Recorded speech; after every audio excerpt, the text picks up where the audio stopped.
Whether it be through interviews, phone calls, or interrogations, there have been criminals that have admitted to committing disturbing crimes on camera. Their confessions are usually creepy and eerie, but give some closure into what crime occurred and why it happened. So that's what we're going to be having a look at today. So here are 7 disturbing confessions caught on tape. Number 1. In 2008, a police dispatcher in St. John's, Arizona, answered a phone call from an 8-year-old boy known as Christian Romero. The phone call quickly took a dark turn when Christian admitted to shooting his father, Vincent Romero, and his father's friend, Timothy Romans, with a rifle. The police followed through with this call and went to Christian's house. They found out that he was telling the truth and Christian was arrested. It was a bizarre case because of Christian's age, and the details of the incident were also bizarre. Christian had shot his father, reloaded the gun, and then called in his father's friend.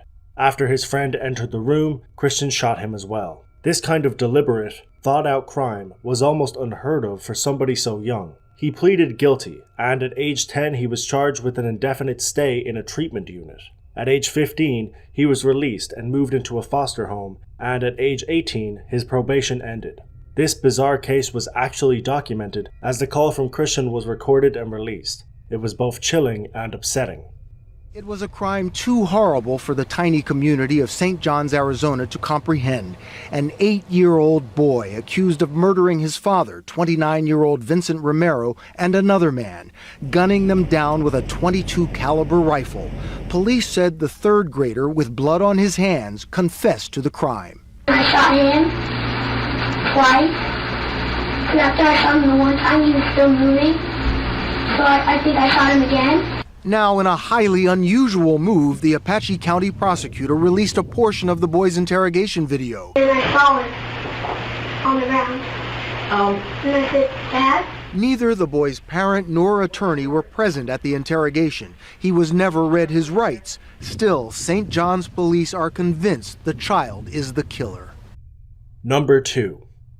On the 27th of January 2010, a 27-year-old woman known as Jessica Lloyd went missing in Ontario, Canada. In order to find out who was responsible for her disappearance, the Ontario Provincial Police decided to investigate the tire tracks left near her home.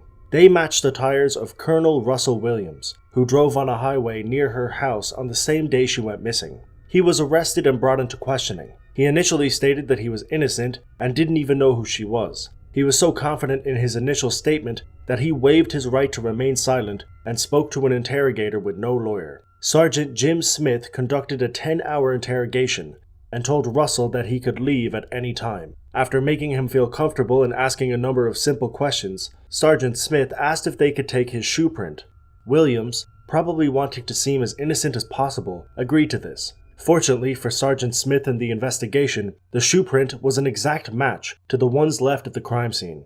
Smith showed this to Russell, who confessed to killing her soon after. Along with this confession, Russell also confessed to 82 breaking and enterings and another murder. He will be in prison for the rest of his life with no possibility of early parole. This interrogation was released to the public and went viral on YouTube because of its intriguing nature. It is one of the most popular and discussed interrogations in recent years. This is a photocopy of the boot that you took off your foot just a little while ago, okay? Now, I'm not an expert in footwear impressions, so I rely on the experts. Footwear impressions are very much like fingerprint comparisons, okay? You take a look at this print, and again, this is one print. This person walked through, there's several different prints to compare, so we're going to get features off of one print to compare, features off another print to compare. Yep. These are identical.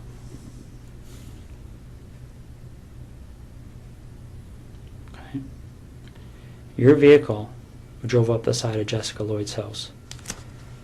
Your boots walked to the back of Jessica Lloyd's house on the evening of the 28th and 29th of January. So where is she? Get a map. In this block here. Okay. So you're pointing to a detailed map of that area, and I'll show you where she is. Okay. Is she close to a road? Yep. All right. Is it something where is she buried, or is she somewhere where if you walk there you would fairly easily see her? It's here. How long has she been there for?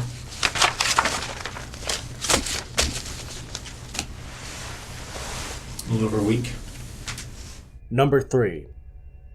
Daniel Wozniak is a convicted murderer from Southern California who, in 2010, murdered his neighbor and his neighbor's friend after he attempted to steal money off of them. While Daniel was in police custody, he gave a bizarre confession where he not only admitted to the crimes, but stated that he did it because of money and insanity. He then began laughing manically. A lot of people thought that Daniel was simply pretending to be insane so that he could get a lighter sentence or be sent into a psychiatric institution. Neither of these things happened, but the confession still included some important details about the crime. Daniel Wozniak was sentenced to death for his crimes and is currently incarcerated in San Quentin State Prison, California. You said you wanted to talk to me. What's going on? I'm crazy and I did it. You did what? I killed Julie and I killed Sam. Okay. Tell me how you killed Sam. 2 shots using my father's gun that I had. And your motive behind killing Sam was? Money and insanity. Money and insanity. Okay. Number 4. Elisabet Welter is a serial killer who worked as a nurse in Ontario, Canada. While she was a nurse for a long-term care home, she would deliberately inject certain patients with the wrong medicine, which would often result in their death. She confessed to killing 8 patients and attempting to kill 6 more while working as a nurse. There is a chance that that number is higher, but it's difficult to tell given the circumstances. Her original confession occurred when she was in police custody and was undergoing interrogation. She detailed her crimes and stated that the devil had taken over her body, and she also admitted to laughing after committing these crimes after this confession. She was given 8 life terms in prison with no chance of parole for 25 years. His reaction to it? He fought it. Did he? Yeah, but he fought everything. Did you ever speak to these people when you were rejecting them? No. Would you ever say anything to them? Not unless they asked me what I was doing, then I just say it was a vitamin injection. I felt horrible. I felt angry at myself. I felt like I had failed myself. I felt like God had failed me. I went to the pastor and told him what had happened, and his wife was there too, and they prayed over me. And they said to me, now this is God's grace, but if you ever do this again, we will have to turn you into the police. Part of me had started to believe that it was the devil, and part of me thought it might be God. And then the laughter afterwards, which was really, it was like a cackling from the pit of hell, if that makes sense. Number 5. In 2012, 17-year-old Jake Evans from Parker County, Texas, called 911 and confessed to the operator that he had just killed his mother and 15-year-old sister.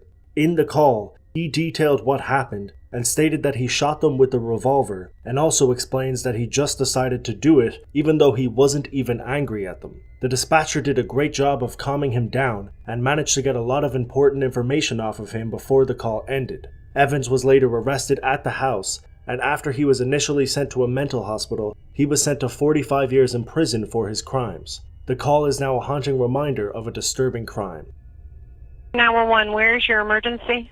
My house. Okay, what's the emergency? I just killed my mom and my sister. You just killed your mother and your sister? How did you do that? I shot them with a .22 revolver. Are you sure they're dead? Yes. Okay, I want you to stay on the phone with me, okay? Are you all right? Yeah, I'm fine. Okay. Where is the gun? It's on the kitchen counter. Is there any reason that you were so angry at your mother and your sister? I don't know. I wasn't, it's weird. I wasn't even really angry with them. It just kind of happened. I've been kind of planning on killing for a while now. It's just my family, I don't know, they're just kind of really, I guess this is really selfish to say, but to me, I felt like they were just suffocating me in a way. I don't know. I think, obviously, you know, I'm pretty, I guess, evil, but that's, you know, whatever. Okay. Sorry. No, don't be sorry. Number 6.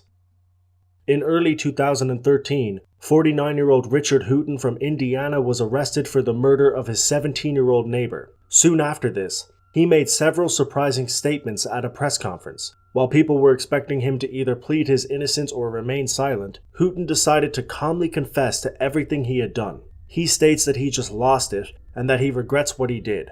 In 2014, Richard Hooten was sentenced to 70 years in prison with no chance of parole. This interview is one of the few glimpses we have into his depraved mind. When did you know? When did you decide that you were going to attack her? Did you plan it?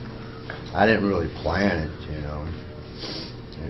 I didn't really plan it or nothing like that because I went into her apartment and then, you know, she was a pretty girl, you know. But I didn't know she was 17. I thought she was like 19 or 20, you know. Would that have made any difference? Not really. She was crying and telling you not to do this. Why did you continue to do that? I just lost it in my head. I just lost control.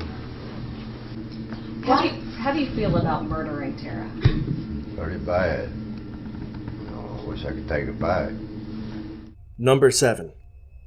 Robert Pickton was a Canadian serial killer who was initially arrested in 2002 and was charged for the murder of 6 different women. Police suspected that he may have killed more women, but they didn't have enough evidence to convict him for this. While he was in jail, however, an undercover police officer stayed with him in his cell and managed to get him to confess to killing 49 people. In the confession, which was recorded, he bragged about his methods and even stated that he tried to kill an even 50 but got sloppy. He was later charged for 20 more murders, but the charges were withdrawn in 2010 due to lack of sufficient evidence, even though he had already confessed in this video. The things that are said in this video are both eerie and creepy, and give us an idea of how truly messed up Robert Pickton was.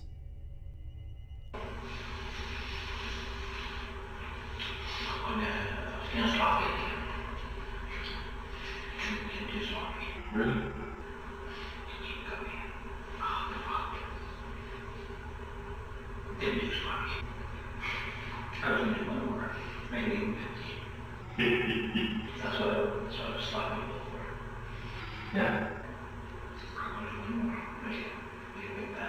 Make a five cent. I think I hope my name will agree. God, what these bodies. It's not just kicking your ass now. But it pisses me off. You know, it pisses me right off. Here's the problem. You're this, they don't have nothing, but nothing otherwise. Oh, man.